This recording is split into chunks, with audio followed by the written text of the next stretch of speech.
A restroom on this side of the door that I think. Yes.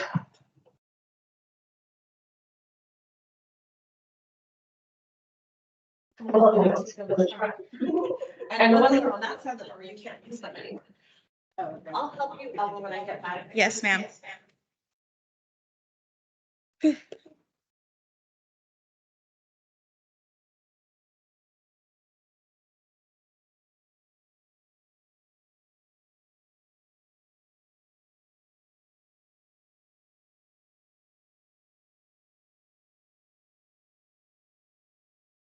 Oh, what happened?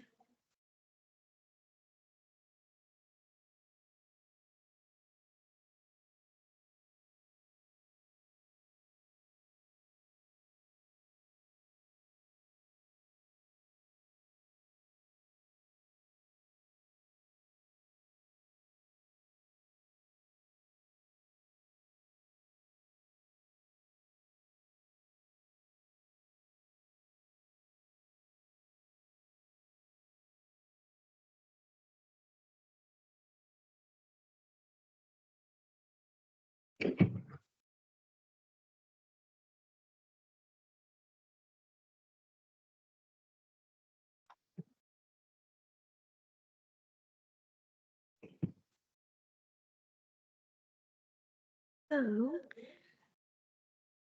we need to Test. There you go. Thank you so much. You're welcome. I wanted it to be perfect, and this is Ellie had one the other day where she had 2 windows of Teams open on her computer. So I was like, well, we'll just turn the microphone off on this one. And it was like, wouldn't work. But then there was another window still open in the back. It was crazy. I was like, glad that. So it was really strange is that I practiced around China and we didn't have this issue at all.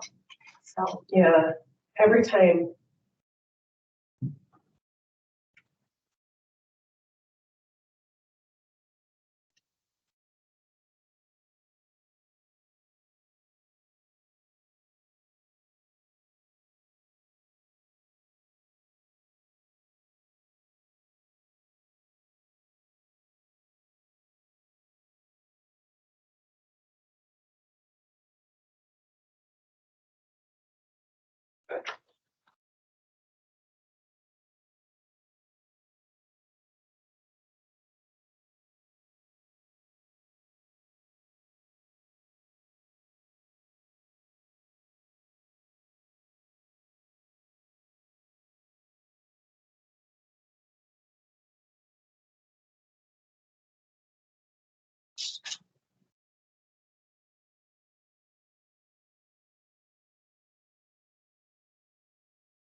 Fail?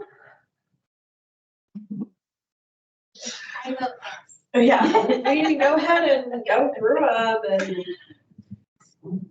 Sorry, Jesse. Okay.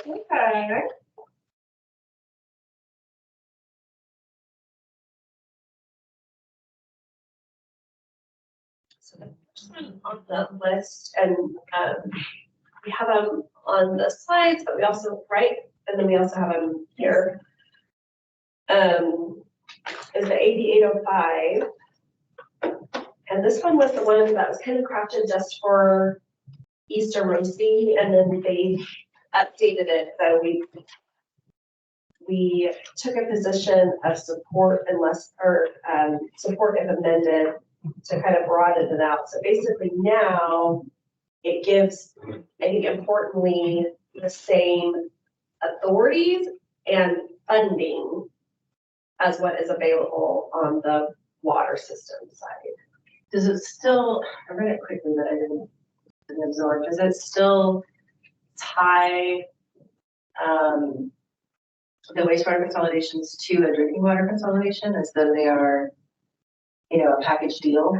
It doesn't necessarily tie it as a package. However, the way I am reading it is that the drinking water consolidation administrator is still a prerequisite to authorizing this power. So basically, if you just had a sewer system that was failing, the way I was reading it, it still doesn't necessarily, there's not the power to just say, okay, this sewer system needs an administrator as a standalone. It still reads as though if a system has a water system administrator and the sewer system's also failing, then the sewer system can get an administrator. Which makes sense, yeah. And the administrator piece is new, that wasn't part of it last year, was it? It basically, as it reads now, it basically is the same, with the exception of that it's not a standalone action. It's basically the same as a water system administrator, with both a funding, which was, I think, super important, we had talked about. And for our board, that's super important. That there be funding. That there be funding attached to, sure. And that, and it's not an automatic, it's not like, okay, well, you're the water system administrator, now therefore you're gonna be the sewer system administrator. It requires the same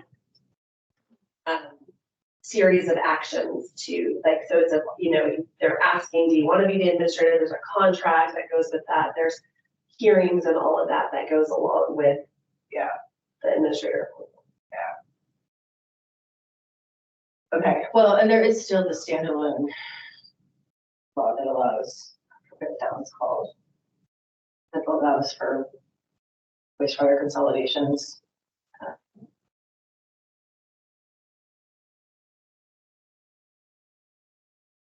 So, but it sounds like it addresses the rewording addresses our, the misgivings we had about the last version.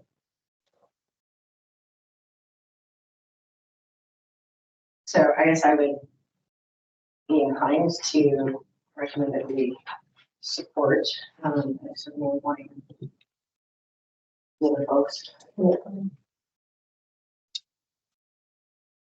Wherever they may be.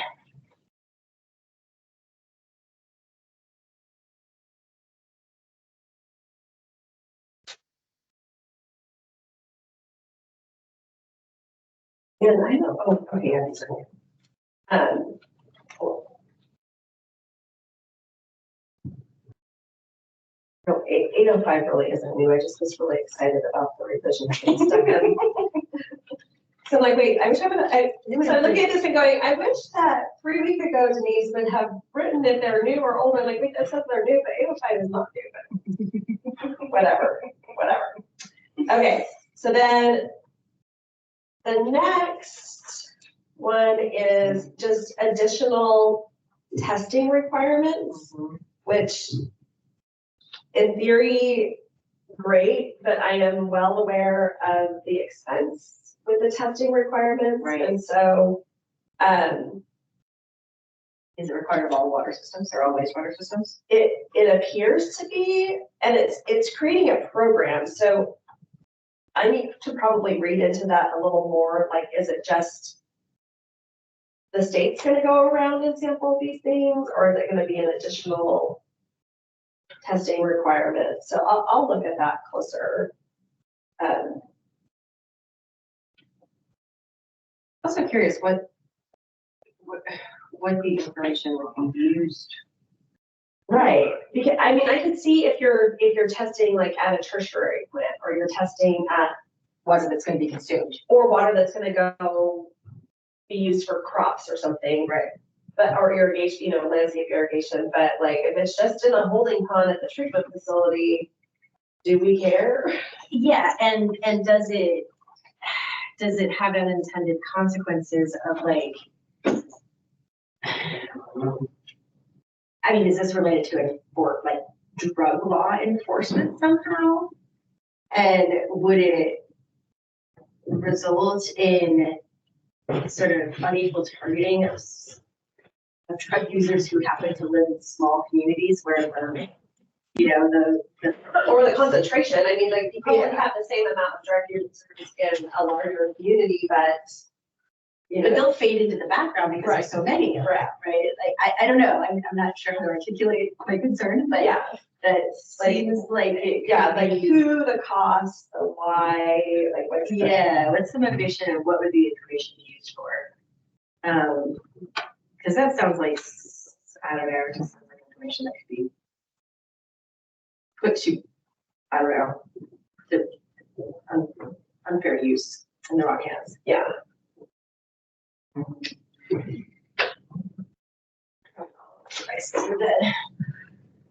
It's just one of those weeks. Really, it's like maybe we should just not do legislation and we should just do some deep breathing exercises. I'm on board. Since we have this all like, we have this time carved out. Let's just use it. Yeah. Let's just use it to the best use. I would say let's do that, but we are recording. Okay. Oh, that's on the record. Okay, SB 1156. So I'll look into that a little deeper and get a little more information on that one. This is, it just adds the GSA board members or managers to like the Form 700. Yeah, frankly, I'm surprised that it doesn't reflect. It's because for some it does. It depends on how they were formed. If they're like the ones that are already public agencies like irrigation districts or a joint powers authority, then yes. If I don't know if any, I mean here that's all we have. But if any of them formed like a nonprofit or a foundation, or like the Kings River East was formed by legislation, like they forms that. So I don't think it necessarily, because they're not elected and they're not appointed, like, I mean, in the way they're appointed because, but I don't, the legislature just created it, so I don't know where that falls. But I don't know, I mean, it seems pretty benign, except for those that have to participate, have to fill out that monthly Form 700 every year. Yeah. But I mean, it makes sense to me. I definitely think there is a concern about economic interest in making government policy, right? Yeah. So, SB 1390 is more about flood diversions, so I don't have a lot of insight or feedback on that. I would have to guess that it probably stemmed from something that happened during last year's flooding and people taking water that didn't necessarily belong to them, maybe after the flooding, or I don't know. I would look to the surface water folks to shine a little more light on that. Okay. And then SB 973. This is a Williamson Act bill. And it's interesting because what Grove is trying to do with this bill, it would appear that we already have that kind of in place in Tulare County through our own policies or procedures, because we would allow,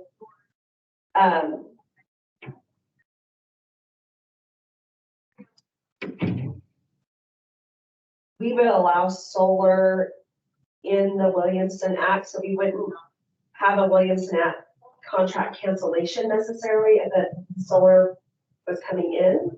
And so, but I guess maybe in other jurisdictions, if solar comes in, they have to cancel their Williamson Act contract, and then there's, I don't know what, it appears like maybe, I mean, this is already happening, like people, if you drive out Avenue 56 towards the mountains out of Ducor, there is cattle ground that's now being converted to solar, and I know that the landowner also sold off their water rights that they never really used because they didn't have wells out there that was dryland farming, but because they're in the groundwater subbasin, they got an allocation, which has been a big gripe, you know, with growers that right. But yeah, what do you do? Because the way overlying groundwater rights work, they were entitled to something. So anyway, that's our negative fiscal impacts from it. But I think other jurisdictions, if they're canceling the Williamson Act and going solar, there. So I think you're saying that in Tulare County, solar is sort of considered compatible with Williamson Act uses? Okay. And I would say is that it wouldn't make sense for Tulare County to take a position on it. Yeah, we were asked a while back. There was quite a big, you know, kerfluff when it first came out with like Prezzo and Kern kind of weighing in, and they reached out to us and were like, it doesn't really matter because we would be canceling Williams the next contract. SB 1153 is interesting. It would prohibit a hedge fund from purchasing ag land in California. So I know this is kind of directed at that southwestern Tulare County, what we've got going on there. I know. My guess is they aren't going to be purchasing any more ag land in California because of the water situation. They're probably trying to offload some of their ag land in California because of the water situation, but I don't know. I mean, that said, in principle, I would support this bill, but yeah. I know it does feel like too late. But yeah, I don't know if that's, I don't know how the rest of the commission would feel. I mean, I personally certainly, you know, support the principle behind the bill. Right.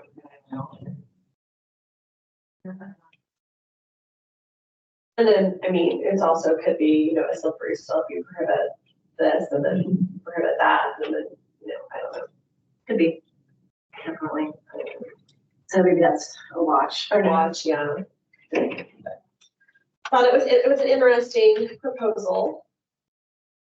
And then the remainder are the 2-year bills that were carried over from last session. And so in all caps, I stuck so the first 460 we opposed, 1337 was opposed, and then the rest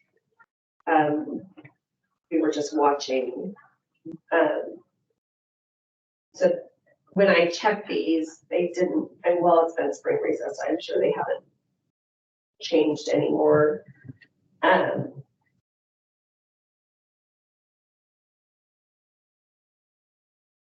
The 1563 Bennett bill is trying to permanently implement the governor's executive order. Oh, right.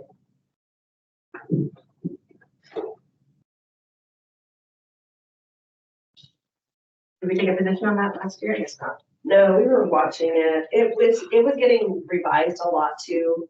because the initial, if I recall correctly, the initial bill was like executive order and so how to implement all of that.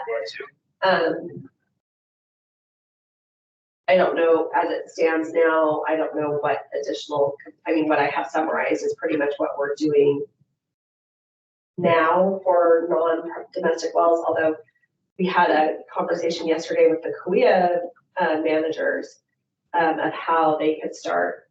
I mean, they've been receiving domestic well permits and information all along, but how they could interact with that process.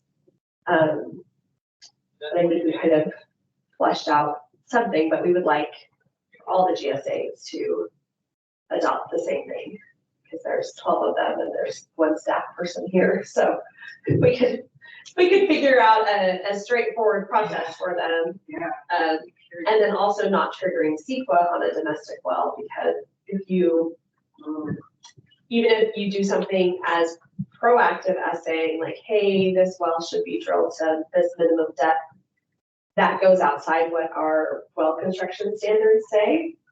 And so that would trigger CEQA, any variance from what our well ordinance says, which is basically just a reiteration of Bulletin 118, trigger CEQA. So we don't, we don't want to, the other quick piece is we don't want to delay either. We don't want to say, oh, you can't drill this domestic well, you got to go talk to the GSA, and then the GSA takes weeks to provide feedback or whatever. I think what we're looking at is some process whereby they would go to the GSA first, the GSA would advise them.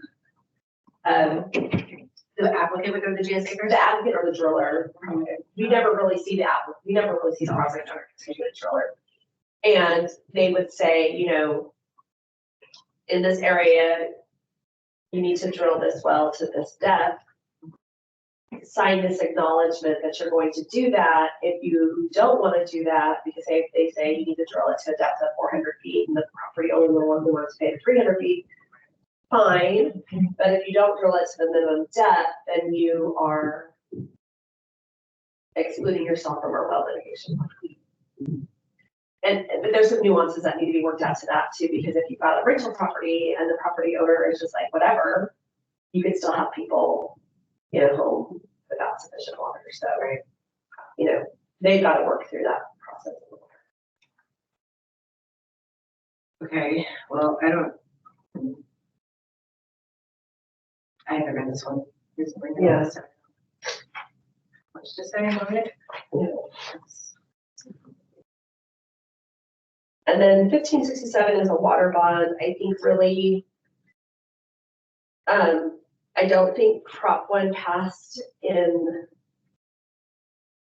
it was too close to call there for a long time. I think it did pass. Did it? Oh, I've heard that it did, but I didn't get in there and check for myself.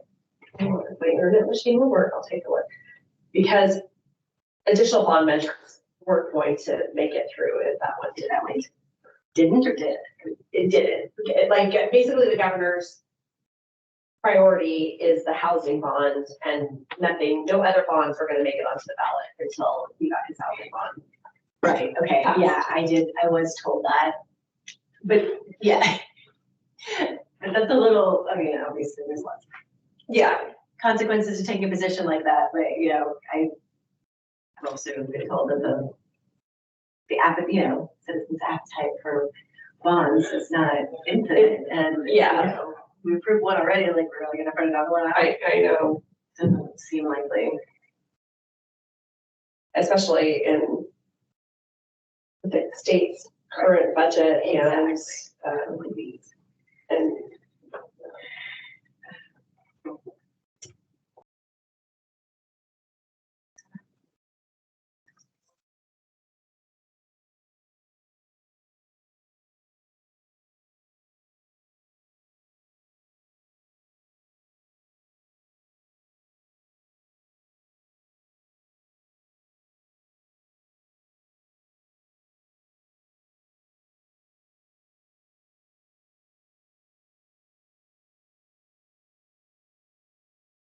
Funny that said, here's another post.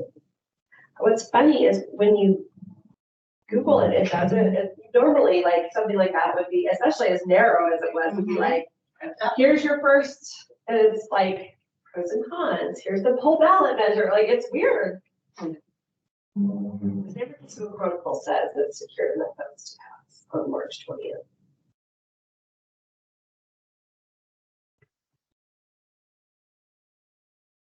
And even then it was, so I don't, maybe the, the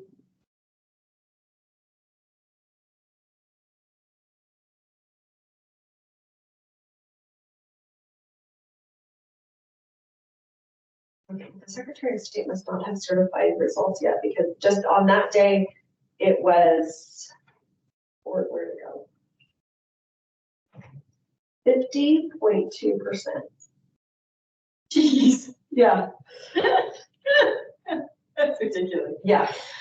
So sounds a little too close to call. We'll have to, I can look at the,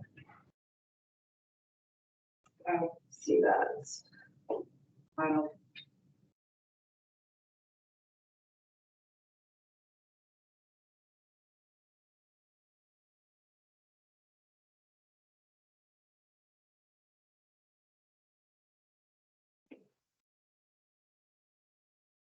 And then there's a water plan update included as well.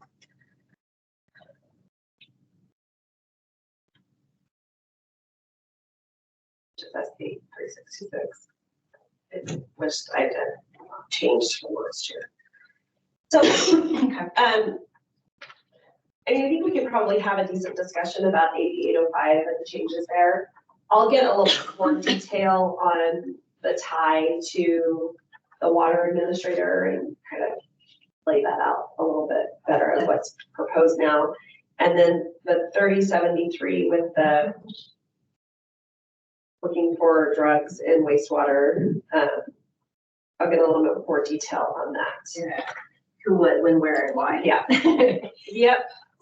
And we're running a bill too that isn't on this list. 1366, SB 1366. Okay. Is that a new? It is a new one. Okay. And it made it out of some committee hearing yesterday. Okay. Legislative, what was it called? But and it might be of interest to the county as a whole, because it would require real estate agents and property sellers to disclose the presence of a failed well and not hide that behind the provision of a tank and hold water, which unfortunately has been happening. We've had people actually buy homes because they've been told that it comes with this tank for, indefinitely. And, would we then have to remove the tank because it doesn't comply with the spirit or the law of the spirit or the letter of the program? Yeah. Then the person who bought it is so completely screwed and so upset. Okay. Yeah.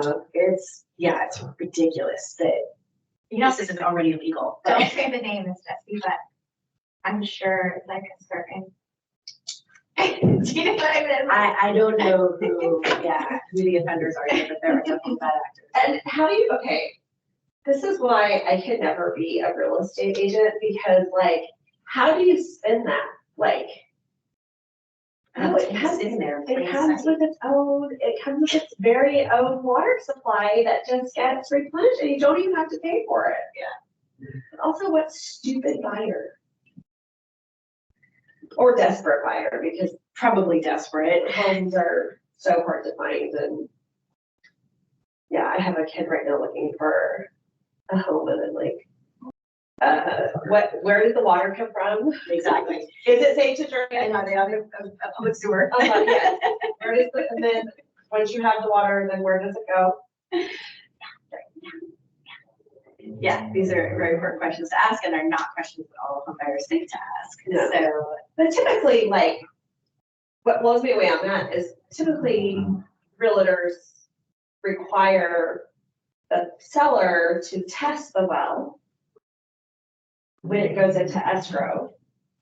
Because what lender is like, That's yeah, I think, what lender signs off on this? yeah, it's usually the lender that says you have to prove up that that water is potable at the time of sale.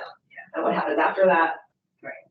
You know, Yeah, it absolutely boggles my mind that even a single instance of this has occurred. How it got through, I have no idea, but it's been multiple. wow. Yeah, and it puts us in a horrible position. It puts the buyer in a horrible position. And it probably enables the seller to profit unreasonably because they're charging the house and stuff. Yeah, well, and And like, it's like selling a house with a bad roof, like you would, in your conditions to purchase, you would say, Exactly. and drill a new well. Yep. Yep. That's a crappy realtor and a crappy lender.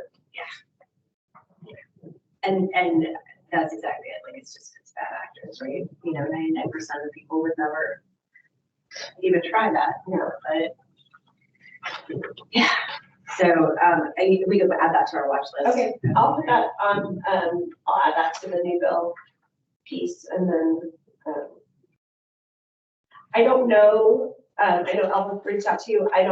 I'm gonna try to get a hold of Radio this afternoon about it. Yeah, I highly doubt he's gonna be coming to the Water Commission meeting when he's got that big public meeting down in Brookville. So, we most likely, I figure, will be canceling the date because we won't have a quorum. Although we have great agenda, but there's no quorum. So, okay. Dear Water Board, you need to coordinate your public outreach meetings with the local water commission. Definitely. Oh, it's one of the water board plans. It's one of their. It's, it's their first, public, so there's a Zoom version on the 11th, no.